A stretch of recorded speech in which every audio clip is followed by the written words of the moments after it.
Have you read a story in the Draoithe Saga and come away with a classic case of immersion after effect? Let me guess, there are questions which remain unanswered even as the magic expanded, adding another layer to the dream. The grand desire to turn the page to discover what happened next ended with the last leaf turned. If you're asking where the remedy for the book Hangover is, you know the answer: read another story. But you aren't ready for the next tale, not yet. The dust needs to settle before you pick up the next volume. So you have found your way here. You aren't alone. Even the author can't get enough. As you hear this, Ophelia writes on. But allow me to offer you a possibility, a reflection on the tale you recently finished, and a way to revisit the story to ease the story blues. Welcome to the Draoithe Saga After Party. Warning, spoiler alerts ahead. Turn back now if you wish to read the story blind. Welcome to the deep dive. Glad to be here. So today we're kind of ripping the cover off some excerpts from Angry King by Ophelia. Now, you shared the source material with us, and wow, it gives us a lot to work with. Oh, absolutely. You've got this wounded hero, Grizz, a fated mate situation, this magical place called Draoithe, and yeah, some pretty serious conflict. Definitely. So our mission today for you listening is to guide you through the key bits of info, the insights tucked away in these pages. Exactly. We'll explore Grizz's story. He goes through some real hardship and his connection with Melody, his fated mate, and what they experience in this immortal kingdom, Draoithe. And we're sticking strictly to what your source tells us, Draoithe, pulling out the interesting facts, trying to paint a picture of this urban fantasy world. That's the plan. Just the text. Okay, let's dive right in then. Griz and Melody. Grizz, he starts the story in a really, really bad place. Yeah, he does. The text introduces him as Nieto Locklear. He's a grizzly bear shifter. But what jumps out straight away is this unique thing with dream magic. Right, your source says he was born with both sides of it. What does that actually mean, according to the text? Well, based on the excerpts, it means he can literally walk through the dream realm itself. He can step onto something called the path and stillness there. Okay. And from that path, he can actually see possible futures. So it's, a pretty potent ability. And it connects to his destiny. Seems like it. The text says he's prophesied to be the seventh king, the last member of the royal council at Draoithe. But when we meet him, that feels like worlds away. Your source says he's been kidnapped, poisoned from a bar in Boulder, Colorado. Yeah, Boulder. And he's near death. He's been subjected to medical experiments, horrible stuff, in some kind of warehouse. And he doesn't even remember how he got there. No memory of it. He's in constant pain, starving, and this is critical. He can't shift into his bear form. Which must be terrifying for a shifter. Absolutely devastating. Yeah. The text really emphasizes his struggle with anger. It says his temper flares easily, and he just feels weak, unworthy, because his strength, his control, it's all gone. It's like everything that defined him is stripped away. Your source gives a bit of background, right? He's over 100 years old. Yeah, ancient by human standards. Used to be a ranch hand in Colorado. Loved farming, livestock, the outdoors.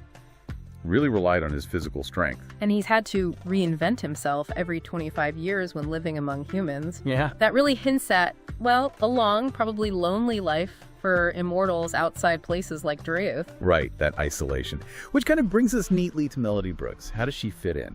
She's a fashion design grad working a dead-end job. Seems like a different world. Totally different. Your source describes her as a snowy owl shifter, a snowbird, and she's got this submissive nature. Physically, she's small, 5'1", 110 pounds, white hair with blonde streaks, golden eyes. Oh, and apparently she smells like gardenia. Specific detail there. Very specific. And their connection, it starts in the dream, doesn't it? A place Grizz knows well. Yeah, Melody built her own space there, this dream barn. Your source says she first saw Grizz in that barn, describes him as a big, scary bear, but also nice. Kind of intriguing, right? But here's where the source says it gets really intense. When Grizz gets kidnapped and vanishes from her dreams. She feels something. More than feels. Yeah. She feels this powerful pull, like a physical call towards him, and it's coming from that warehouse where he's being held. Wow, so it's not just a vague feeling. No. The text says it compelled her. She had to seek help. And that search is what leads her to Draoithe, and then ultimately to finding the real physical Grizz and realizing, boom, he's her fated mate. So this dream realm, it's not just passive, it's not just visions, it's an active space. Seems like it. People can connect across huge distances, maybe even affect reality. Grizz apparently used it to find her initially, asking the dream to show him his mate, finding her barn, even watching her life from there. Okay, that's a bit intense. It is. But the most surprising thing your source reveals about the dream is how Melody used it when Grizz was being tortured. Right. What does she do? She basically called him into her dream while his body was still trapped in that warehouse. They talked. She gave him back a piece of memory he was missing, but then it gets more dramatic. Go on. The text is really explicit here. It says her presence in the dream, her magic, had physical effects on his body back in the warehouse. Physical effects? Like what? It says she took his consciousness and somehow shut his body down, slowed his bleeding, reduced the shaking from the poison or experiments. Whoa! And here's the real kicker, the aha moment in the text. She apparently burned him in the flames of her thoughts within the dream. Right. And this changed him. Permanently. Permanently, like physically changed it. Yes, the source is super clear on this. He couldn't shift back into his old bear form anymore. That version of him, it says, essentially died during that dream-burning transformation. So he has a new form. He had to learn to shift into a new version of his grizzly form. And get this, it's powered by the anger she felt for him during his ordeal. His shift now, instead of tracing in light, traces in flame. Flame? Literally. It's a physical sign of their dream connection, her magic, her emotions changing him. And then later, after they physically bond, this connection deepens into telepathy. Melody notes it feels different, better than any telepathy she's known before. Wow. Okay, that's a really unique take on a fated mate bond. Forged through torture and dream magic, resulting in a fiery transformation. Intense. Definitely intense. And all this leads him to Draoithe, the place Melody was searching for.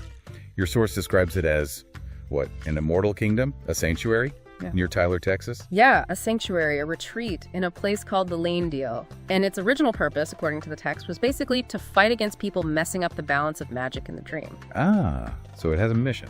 Seems like it. But it's also set up as this place where immortals can live openly, be themselves. And remember that reinventing thing Grizz had to do? Right, every 25 years. Draoithe solves that. It's a place they can reinvent themselves within the community without having to leave and get isolated again. Okay, that makes a lot of sense. So it's more than just a hideout. It's a real community built for their long lifespans. Exactly. The source mentions meaningful work, feeling like you belong, feeling at home, even mentions required pack runs on Saturday nights. A little details like that. Structure. And routine, maybe. So who do they meet there? Your source mentions some key residents. Yeah, a guy named Luke Mendez seems important, maybe the leader. The text uses the term Re-Rurek, which sounds like a title. Re-Rurek. Oh, he was involved in setting up Draoithe, and he can dream talk communicate through the dream, which the text links to his bond with someone named Eli. Anyway, Luke offers Grizz Sanctuary. And Melody gets an offer too, right? Something related to her fashion background. Spot on. Luke basically offers her dream job, designing and making clothes for everyone at Draoithe staff, guests, maybe even her own boutique eventually. Wow. And he kind of dangles this carrot, tells her if she convinces Grizz to stay, she could have it all. Big appeal for her. I bet. What about Grizz? Does Dre have anything for him besides just safety? Surprisingly, yes. Remember his old ranch hand skills? Farming, livestock, horses, living off grid. Yeah. Turns out Luke is really interested in exactly that. Your source says Luke sees Grizz helping develop an organic farm, raising cattle, that kind of thing for Draoithe. It gives Grizz a potential new purpose. Interesting. From tortured victim to potential kingdom builder. Kind of, yeah. So they've got this decision to make. Melody wants the job, but the text says she's worried about her submissive nature, being exploited. Makes sense. And Grizz, he feels protective, starts thinking maybe he has to stay to keep her safe. Plus, he's intrigued by the place, and another resident, Kodiak, offers to teach him more about dream walking. Deepening his own magic. So your source indicates they're leaning towards staying together. But trouble finds them, right? Yeah. Your source names the bad guy. Clearly. Peter Elliot. He's the mastermind behind the warehouses, the experiments, kidnapping women, and everything Grizz went through. Okay, so the main villain and the dragons who grabbed Grizz. Those three, yeah. The same ones from the bar in Boulder. The text says they were working with Elliot. And it specifically calls them out as lacking honor. Any names? Two are named, Inferno and Pyro. And there's history there. Pyro apparently killed the writer of Ash, who's a dragon lord at Draoithe now, like 400 years ago. Ooh, so there's bad blood already. personal stakes. Definitely adds a layer. And your source includes this other really striking, kind of grim detail about a servant at the warehouse. Grim how? Remember the man Grizz saw there? The one who'd been surgically altered? Yeah. Stripped of his masculine parts. Yeah. The text reveals he's a Dragonsworn servant. His condition, his eternal servitude, it's his punishment for disrespecting women. He has to confess for more punishment every single Friday. Wow, that's specific. In harsh. Really up. It underlines the kind of rules or consequences operating in this world, at least under these dragons. And then it says he's assigned to serve Melody, and by extension, Grizz. Okay, that's messed up. So the conflict comes to a head. It does. Those 3 dragons show up at Draoithe's doorstep, demanding Luke hand Grizz over. And Luke says no. Luke refuses, leads to this big standoff. Luke, Grizz, Ash, the Dragon Lord, others, they're defending the sanctuary. How does it end? Your source describes something pretty wild. Yeah, it's dramatic. Yeah. And it reveals more magic. Fox, who's revealed here as the Alpha King, uses druid magic. Druid magic, okay, to do what? He transforms 3 women who had been rescued from Elliot's warehouses into Valkyries. Wait, Valkyries, like spear-wielding warrior women to fight dragons. Exactly, not your typical matchup. The source says the Valkyries are then ordered, maybe by Luke, maybe by the sanctuary magic itself, protecting Grizz. Now he has sanctuary to kill the dragon. And do they? They do. Stab him with spears. The dragons just turn to ash. The women then collapse, burst into flames for a second. Whoa. Are they okay? Seemingly okay afterwards, just drained. But yeah, dragon's gone. Poof. So Grizz gets his reckoning, at least against the dragons who took him. He does. But your source makes it clear there's a cost. Fox is wiped out by the magic he used. Ash feels guilty about using women as weapons like that. And Grizz. Grizz himself feels that harming women, even those dragons, felt wrong, even if it was necessary. Luke kind of explains it away, suggesting the sanctuary's magic itself forced the outcome to protect Grizz once he was under his protection. So the magic of the place has its own agency almost, especially about sanctuary. Seems that way. It's not passive. Okay, so stepping back a bit, let's look at all the different kinds of magic your source mentions are kicking around Draoithe. It's quite a list. You've got shifters, obviously grizzly, snowy owl, arctic fox, tiger, direwolf. Even a Philippine eagle is mentioned. It's a real mix. Then dragons, vampires, phoenixes. Yeah. Also elementals, a sorceress, even a Nephilim. So a whole supernatural melting pot and specific powers. Beyond just shifting, the text mentions dream walking, actually interacting in the dream, and dream talking, which is communicating through the dream, like Luke does. Right. Plus telekinesis, teleportation, phoenixes commanding fire, and something called Volo's magic linked to vampires, though your source doesn't really detail what that is. Okay, so a lot going on magically. How does bonding fit in? Specifically for shifters and their fated mates, what does the text say happens at Draoithe? It seems pretty key. Your source says when shifters bond, their magic combines, fuses their souls. Usually the alpha partner gains power. And the submissive partner? They usually gain some kind of new attribute, often something unexpected. Sometimes they stumble onto it accidentally. Sometimes it's more personal. Does your source give examples? Yeah, a few. Eli, Luke's mate, gained dream walking. Luke does the dream talking.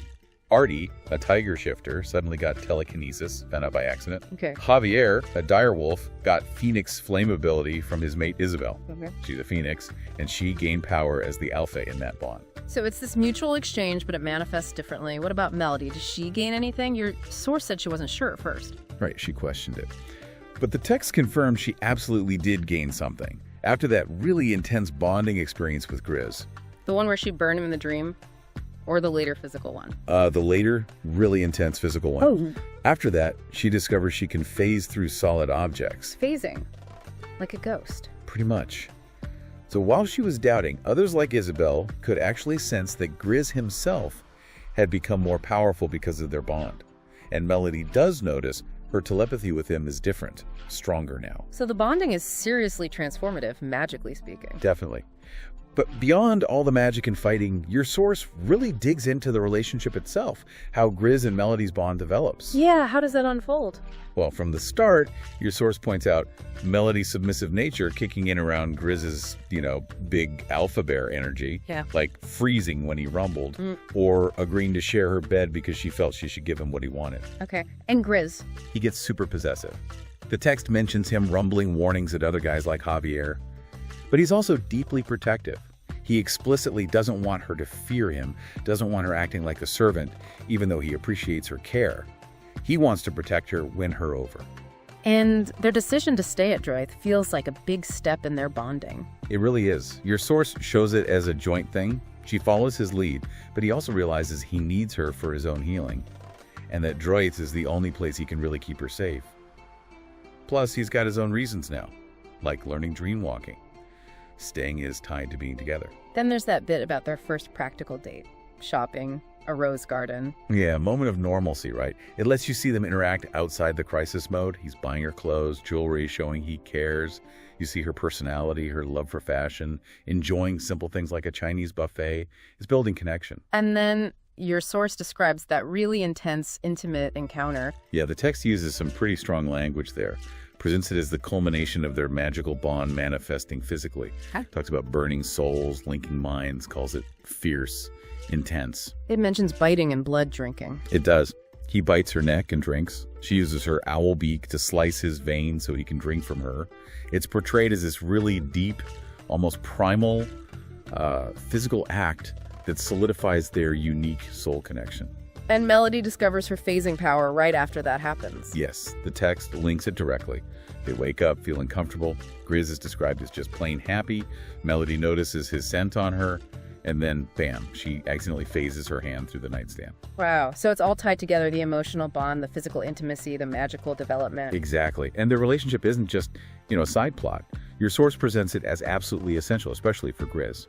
He needed his mate to heal, maybe even to survive long term. And within Draoithe itself, these fated mate bonds seem really central to how the place functions. Yeah, the text implies these relationships are fundamental. They're the bedrock of the community's strength, its social structure. And Griz and Melody's bond, it's not just personal. It has implications for the whole kingdom, especially if he is meant to be this last Rewiri. The kingdom needed to protect him, like we saw with the dragons. Okay, so bringing this all together then, we've gone through quite a bit from your source material. What does this deep dive mean for you, the listener? Why is this story setup so fascinating?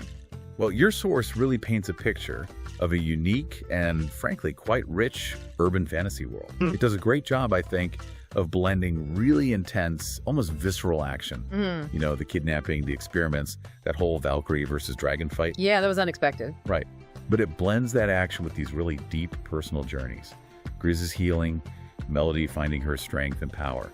It's character-driven, too. It's not just about the powers, it's the recovery, the cost. Exactly. And the world building feels intricate. You've got this huge mix of different immortal species trying to live together. Shifters, dragons, vampires, phoenixes. All of them. And there are clearly rules, hierarchy, those terms, like Rewiri, and serious consequences if you break those rules, like that poor dragon's worn servant. Yeah, that detail really sticks with you. It shows the stakes. It does. And those aha moments the source provides. They come from seeing how the world's specific mechanics work. Like realizing Melody's dream magic didn't just, send Grizz good vibes. It literally rewrote his physical form. Or understanding just how serious the rules are from the Dragon's Warren's punishment. Or seeing how bonding isn't just romance, it literally fuses souls and creates brand new, unpredictable magic powers. It's a world where relationships are power, in a very real sense. Basically, yeah. So we've covered a lot of ground here, Griz and Melody's journey, the basics of Draoithe, the magic, the conflict, all pulled directly from the excerpts you shared. Your source even gives a little nod to what's next, mentioning a sneak peek for Raven's rescue, reminding us this is just one piece of a bigger puzzle. A good bigger saga, yeah. We've seen this wounded hero, this really powerful dream connection, a complex sanctuary with its own rules, and some pretty surprising consequences for magic and breaking those rules. And your source leaves us with one final, kind of intriguing thought. It mentions that the Draoithe kingdom is patterned on the early medieval kingdoms of Ireland. Interesting comparison. So, given everything we've unpacked, the complex magic, all these powerful, diverse residents, the strict rules, the intense conflicts, the importance of lineage, and these powerful bonds, what might that historical parallel, that medieval Irish kingdom structure, suggest about the future of this immortal kingdom? Its stability, its structure, maybe potential future conflicts. That definitely gives you something to chew on as you think more about Draoithe. It does. That's all the time we have for this deep dive. Until next time. Thank you for your support. For more, visit opheliakey.com. Welcome to the dream. Sincerely. Okay.